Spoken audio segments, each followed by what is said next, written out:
Welcome back to another edition of the podcast, and today I'm going to be reflecting on game week 25 in the National League. It's a new type of concept for the channel. We're going to be reviewing all the fixtures that were played in game week 25. And before we get into it, please remember to like and subscribe.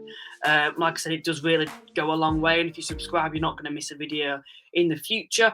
I'm hoping to kind of implement more video ideas to the channel in the future, as well as the podcast that we currently do.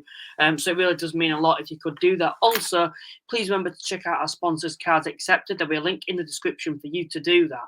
Without any further ado, let's just get straight into it. First game then, Solihull versus Tamworth. Of course, Solihull came out 2-0 winners over Tamworth. Quite a convincing and comfortable win, I think, for Solihull Moors. Of course, Tamworth were always going to be a test for them. You've seen some of the teams that Tamworth have kind of managed to cause an upset against it over the course of the season. And they're not an easy side for many teams. I'll know that as a Halifax fan. Came to the Shea and actually went 2-0 up against us, and we still managed to win. There's been a number of teams. Gateshead have, of course, struggled against them in the past. I think Forest Green Rovers, York as well. So for Solihull to just get the job done and win 2-0 is a huge win for them. Of course, Connor Wilkinson, that's 2 goals for him now. It takes him to 14 for the season.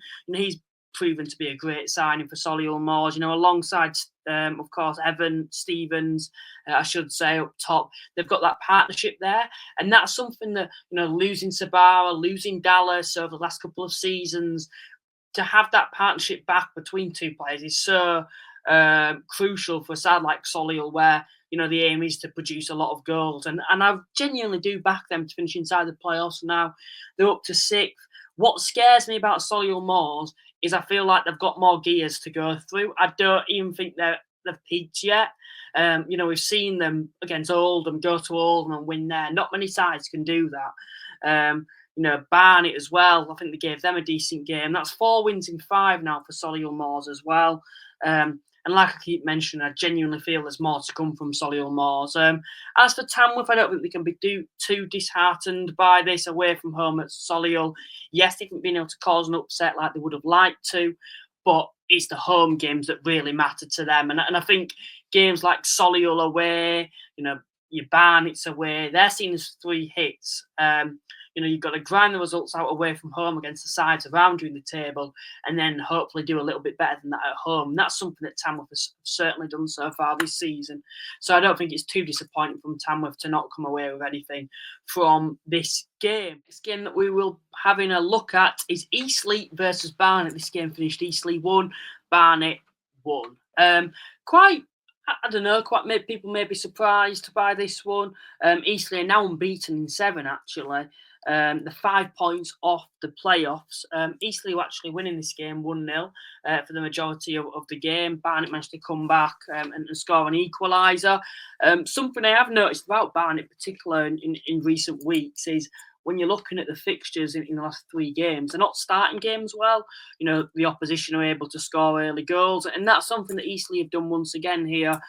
Tyree Shade with the goal. I think he's proven to be a great signing for Eastleigh so far this season. I think he was kind of a standout for me when I looked at Eastleigh's business. He was at Solihull last year, did very well for them on loan. And I think for Eastleigh to get him on a permanent basis now, he's been a great asset for them.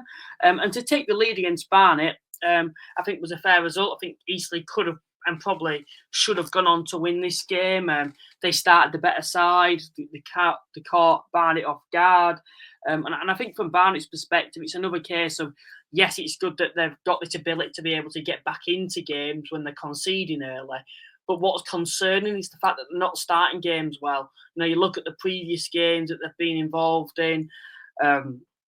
You look at Sutton at home. Obviously, went 2-0 down against Sutton, started very poorly, still managed to come back and get a result out of that game. They actually went 3-2 down as well and actually came back to draw 3-3 in that game as well. But also Halifax at home, Halifax taking the lead.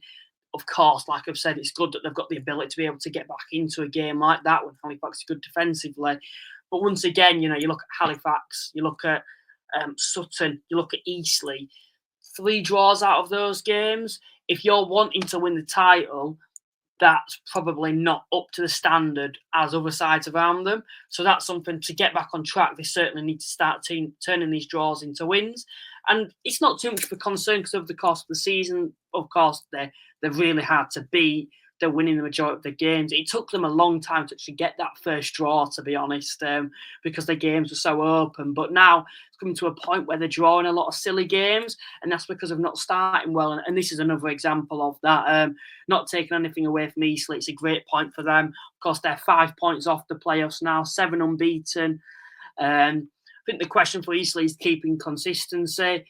We've seen them throughout the season. They go through spells where they'll go on a nice run of games, and then as soon as they have that defeat, they don't seem to bounce back, and then they go on a downward spiral. And that's something that Eastleigh won't want to be falling into the trap of doing once again. So they'll obviously be wanting to get back to winning ways as well. But of course, this one finished Eastleigh 1, Barnet 1.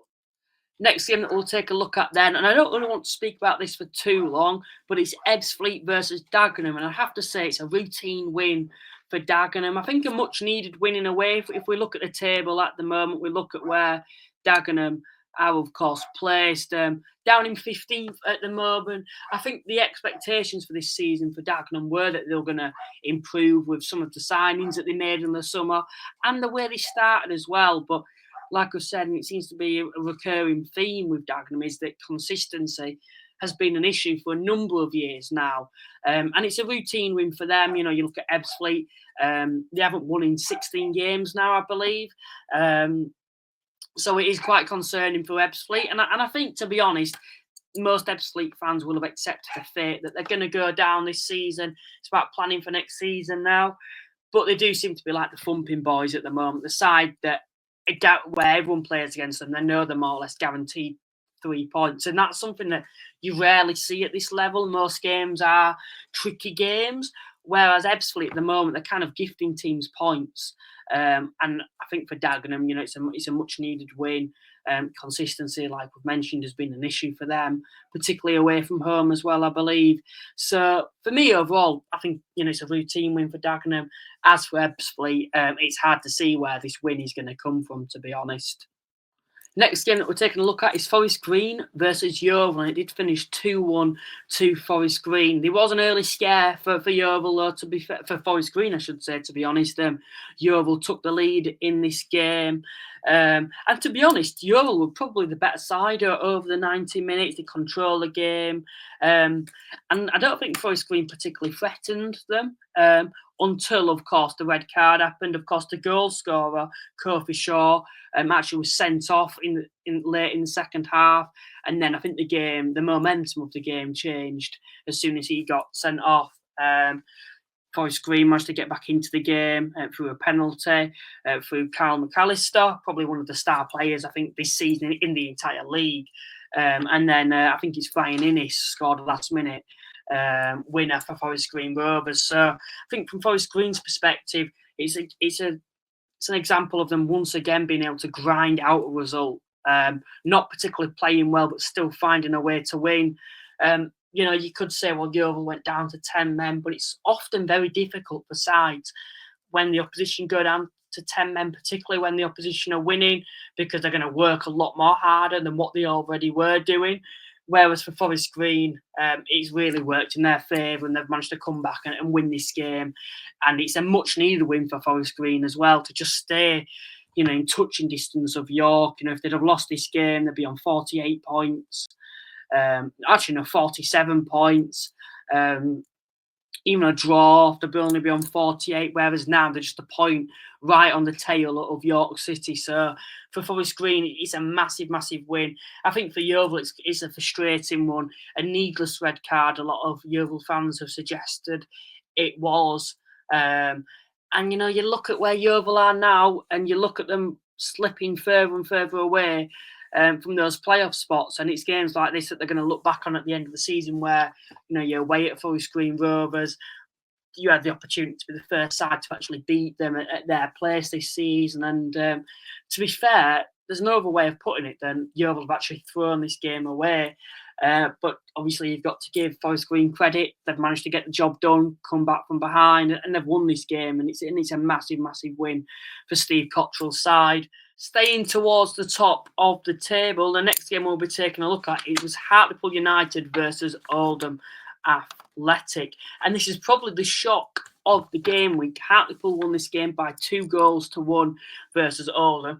A lot of comebacks in this game week that I've noticed.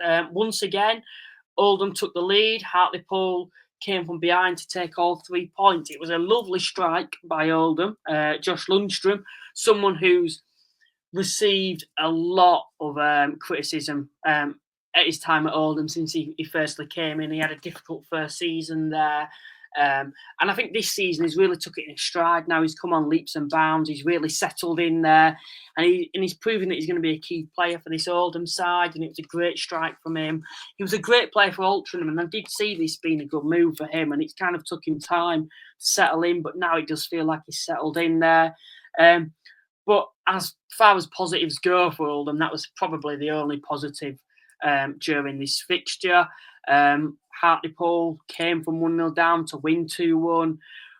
You look at Oldham's position at the moment, they're now 8 points off top.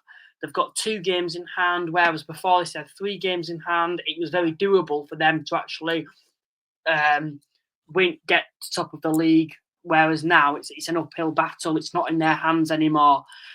Before this fixture, if they'd have won all 3 games, they'd be top that they have in hand. Now, losing this one, they've only got 2 games in hand. Sides above them are consistently winning.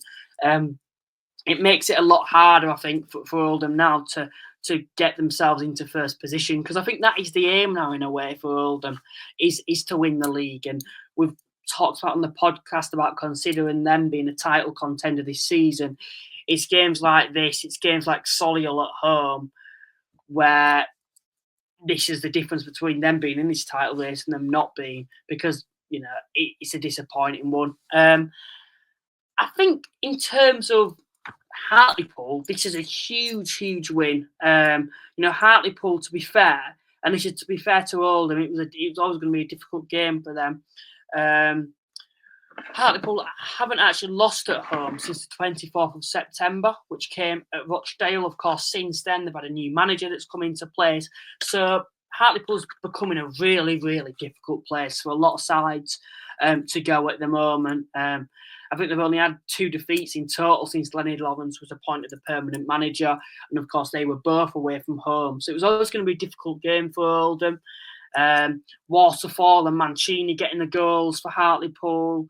For me, Hartlepool, I look at them and I feel like they're a side that are getting better and better, a bit like Solihull Moors. I am actually backing them to finish inside the playoffs this season. I think they're a very strong side. I think if you actually look at that squad, I'll bring the lineup up here, but if we look at the lineup for Hartlepool, you would say, if you were to make predictions now to start the season, you would say that's a top 7 side. You look at some of the players in there. Waterfall, previously at Grimsby, got promoted with them. You've got, of course, Nicky Featherstone, a player that got promoted with Hartlepool in the past. Mancini, we're all, I think, aware of his qualities. Manny Di Sarue, of course, a prolific goal scorer and a proven prolific goal scorer at this level. And then the addition of Gary Medine as well has just been a great addition for them. It took him a bit of time to settle in. 5 goals in 12 now for him. And a lot of those goals have come recently as well. So for me, you look at the side overall, you look at the Hartlepool side, that starting 11 specifically, and there are players who weren't involved in that starting 11 and you could also add into the equation of being top players. I would have to be backing Hartlepool to finish inside the playoffs, and I think everyone else would have if they had to do a set of predictions when the season started now. Next game, Sutton versus Aldershot. Then it did finish 1-1 between the sides. Sutton were leading for the majority of the game, and if it wasn't for a Cameron Hargreaves last-minute equaliser, Sutton would have come away with all 3 points. A huge point for Aldershot, not just because of the actual point itself, more because of what it can actually do to the side, the boost it can actually give the side. You look at Aldershot at the moment, struggling towards the bottom, getting closer and closer towards that drop zone. And I think they are due to go on a run of form to be able to climb away from those sides below them, because I do feel that you look at Aldershot and I think they're a lot stronger side than a lot of those sides around them in the division at the moment. But, it's a huge point for them. You look at the sides around them who've got games in hand on them. And they just need some momentum. And hopefully, from their perspective, this is a boost that it's going to give them to actually be able to climb away from the drop zone now. Of course, just 2 points above the drop zone at the moment. Fylde, of course, have got a game in hand to win that. I think they'll be joint on points. Unlikely they go above them due to goal difference. Of course, Wealdstone, 2 games in hand themselves. So it is kind of a little nervy. I don't think Aldershot fans will be too concerned about going down at the moment. But it's starting, you look at when they're losing more and more matches, it does feel like they're getting closer and closer. So for me, from them to turn this defeat into a solid point as well away at Aldershot, you'd like to think this will have a positive effect on them long term, to be able to go on a bit of a run of form now. And I do genuinely feel this could be the case for Aldershot now. A good point away at Sutton. I think from Sutton's perspective, you look at them, they're starting to leak goals. They're not hanging on to those leads. They're taking the leads in matches and they're not hanging on to them. You look at Barnet, for example, being 2-0 up against them, then going 3-2 up against them and still not being able to come away with all 3 points.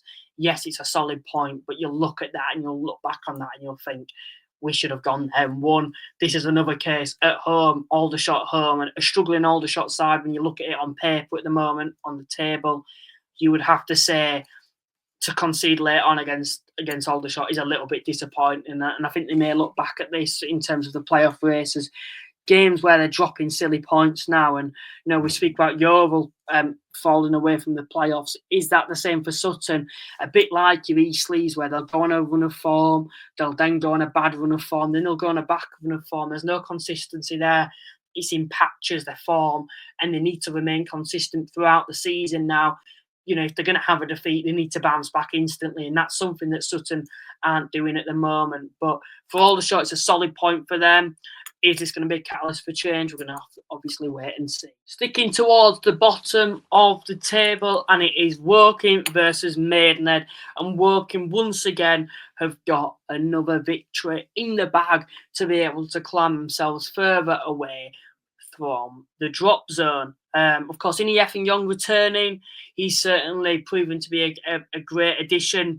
What Braintree's loss is actually Woking's gain, and it certainly has been Woking's gain. Unlike Braintree, Woking have clearly got the best out of Innie Effingham since he's come back, and I'm sure he'll only get stronger. Of course, the game did actually finish 3-1. To speak about concerning times for sides towards the bottom at the moment, and I think Maidenhead have to be one.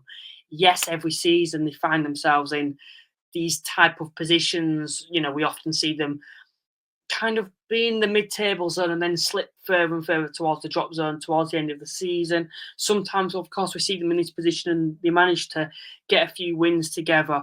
What concerns me this season is the fact if you look towards the bottom, how weak it is and the lack of points that sides are picking up. Now, you look at Maidenhead, for example, in the drop zone, they're a side that are really struggling, not picking up many points at all so far this season. I'll actually get the table up here at the moment. And, you look at the bottom 6 and maybe discrediting Wealdstone for the moment, it is very, very poor. You look at those in terms of the amount of points that they've got so far. To survive in the National League at the moment, you projected need 42 points. The last time it was lower than that was actually in the 2011-2012 season, where Hayes Yeading actually went down with 41 points. So it just shows how weak towards the bottom it is at the moment. Of course, it can improve towards the end of the season. Sides tend to improve towards the bottom because they become more desperate. Sides towards the top get more nervy, for example, when they're playing those. So we often see a lot of upsets. But at the moment, he's projected 42 points to go down. And you look at Maidenhead and you look at the way they're performing, and they're a lot weaker, I think, than what they've been in previous years, even though they're still well, still could easily survive this season, but I genuinely feel that squad's a lot weaker than what it's been in the past. I just think, particularly these two sides are that poor. It's kind of been a lifeline for Maidenhead to kind of stay with the pack.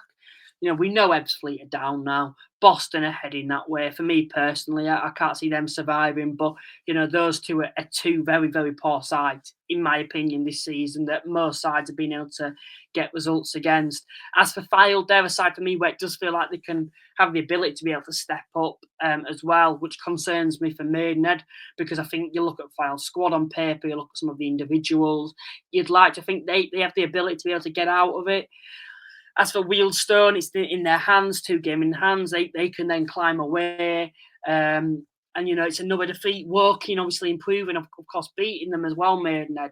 It does concern me because sides around them, above them, are actually grinding out those results. And Maidenhead aren't particularly doing, despite that win against Wealdstone. They are really in the thick of it at the moment. As for Woking, I can only see them getting stronger now. I predicted them to go down at the start of the season. Of course, the takeover has happened. They've made a few additions, and Yeffing Young being one of them, and it's proven to be a massive success for them, and I think they're going to climb further and further away from the drop zone. Next game what we'll be taking a look at is Braintree versus Southend, and it was a routine win for Southend, winning 1-0 on the zone. I did actually manage to catch quite a lot of this game, so I did see a lot of the game. Of course, Peppel, I think, kind of run the show for Southend. He's proving to be another great addition for Southend. Now, I'd have to say it's a routine win for them away at Braintree. A bit of a derby. They've done well to be able to go there and pick all 3 points up. We speak about sides being desperate towards the bottom of the table. That's something Braintree currently are at the moment. They're currently outside of the drop zone on goal difference. For me, I would be concerned as a Braintree fan at the moment because you've just lost in Yeffing Young. Yes, he didn't really produce the numbers that you were expecting, but the goals just simply aren't going in for Braintree at the moment. There's no prolific goal scorer there. Yeffing Young, had the potential to be that, but he clearly wasn't for Braintree, and that's what's concerning. You've got Lisby as well, who's scoring a fair few goals, but they're quite reliant on him, and he's not producing the same numbers that a Nick Horton is below them, or even like an Yeffing Young, I think, will go on to do at Woking, or even what a Peppel's doing at Southend, for example. So for me, overall, I look at Braintree and I'm a little bit concerned because I just feel the goals simply aren't going in for them. And I look at the likes of Fylde, I feel like they're a side for me that have got the ability to be able to step it up and get a couple of gears and get out of the drop zone. So I am a little bit concerned about Braintree at the moment. I look at Maidenhead, I look at, Wealdstone, I look at these type of sides, and I think Wealdstone are one that it's in their hands now to get, they've got the games in hand. I think Wealdstone actually beat Braintree, and that's another concern for them. And, being at home to Southend, who've been quite mixed this season overall, it's probably a little bit disappointing that they've not managed to get anything out of this game. But like I said, for Southend, it's a routine win. I think probably speaking about them being in the playoff race now is a bit too much of a big of an ask for Southend. They're good at grinding out these results. They're a side that can give anyone a game on their day. But for me, I just feel like with everything that's happened, it's going to be a bit of an uphill battle now for them to finish inside the playoffs. It's going to be interesting to see whether they can actually strengthen in January, though. But this is a very good win for them. And for Peppel to get another goal is good for him as well. He's been a great signing for them. And I'm sure he'll only get better and better at Southend overall. And is York City versus Gateshead. It was first versus fourth before a ball was kicked, and it has remained. The sides have remained in those positions. York came out winners in a 1-0 win. Considering you look at both sides, you look at them both as being quite attractive teams to watch, play quite free-flowing football. Certainly did not live up to the expectations. There's not many goals at all. It was a really gritty match. Quite an industrial match, and it took a set piece for York to actually take the lead in this one. As for York, you look at this and you look at where Gateshead are, and it doesn't really matter how you win games. It's finding ways to win. Halifax away didn't play well. They found a way to win. And once again here, haven't particularly played well. Really gritty game. Gates to stop them from playing. And they found a way to win. And Marvin Armstrong's, of course, scored from a set piece. And this is something what I like about York is the fact that they have the capabilities to play nice, attractive football where you go down and you actually enjoy just seeing a team that can play football that's at a standard a lot higher than this level. But what also have to them is the dark arts and the industrial style where they can grind these results out. And this is what title challengers actually do, or even title winners do, I should say, is that they have this way of playing where they can play quite an attractive style, but they also have this way where they just find ways to win. They can actually play poorly and find ways to win. And the fact that they've got such a big squad as well shows that players can come in. And the fact that players are coming in and performing as well just shows to me how strong this York side is and how difficult it's going to be for sides around them to be able to compete. You look at games coming up, for example, you look at Sutton, that's going to be a really gritty game for them. Halifax, obviously, in February as well, will be a gritty game for them to play. I think they might have Tamworth as well. They've certainly got another side I was thinking of where it's going to be a really gritty game for them. And the fact that they've proven against the likes of Gateshead, who probably don't usually play that style of football, but it's turned into that gritty game. They've proven the fact that they can come out winners against sides like this who are as well competing towards the top of the table with them. Just shows how strong this York side is. I think looking at it from the Gateshead perspective, there were a lot of missed chances for them. They had chances in this game. And that's what's going to be frustrating for Gateshead is the fact that if they'd have put those chances away, they could have got something out of this game. I look at title contenders and do I discredit them now from being in the title race? If I'm being honest, yes. Now I wasn't particularly convinced before this. I think you had to kind of have them in that race because you look at Oldham, who I'm quite strong about being in that title race. Of course, they've gone and lost now, but I'm still more confident about them being in it than Gateshead. But Oldham had games in hand. Gateshead don't. I just think games like this just proves that they're probably not at the same level as the likes of your Yorks. You look back, yes, they beat Barnet, but that was very, very early on in the season.